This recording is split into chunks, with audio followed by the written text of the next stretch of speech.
Nurlan müəllim, niyə insanlar sosial mediada özlərini olduğundan xoşbəxt göstərirlər?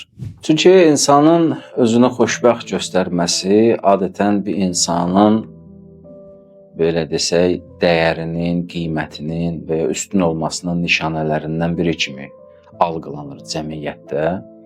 Yəni bir adam xoşbəxtdirsə, əylənirsə, sevinirsə, bu onun hardasa ümumi kütlə nəzərində, cəmiyyətdə, sosial belə deyək, düşüncədə deməli dəyərlidir, üstündür, ağıllıdır, bacaracaqlıdır.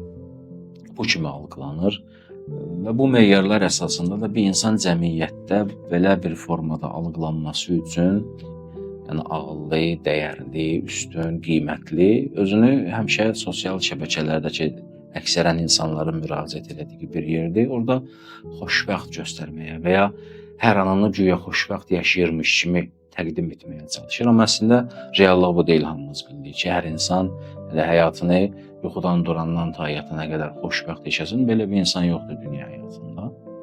Və əslində bu da o insanların doğrudan da daxillərində dəyərsizlik və qüsurluluq hissinin örtbasdır olunması üçün atdıqları bir addımdır.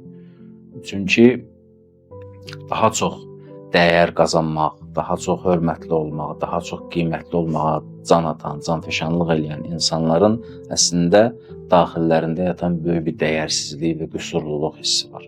Ki bu dəyərsizlik və qüsurluluq hissini, duyğusunu və ya inancını balanslaşdırmaq üçün, örtbasdır eləmək üçün ki bu onları daxilən çox narahat etməsin, adətən bu yollarla bir növ öz daxili dəyərsizliklərini bastırıb, gizlədib, güya həyatda həmişə xoşbəxtlərmiş kimi özlərini cəmiyyətə təqdim edib, bu vasitə ilə cəmiyyətdən təsdiq almağa, cəmiyyətdən alqış almağa, cəmiyyətdən dəyər almağa çalışıb səy göstərirlər.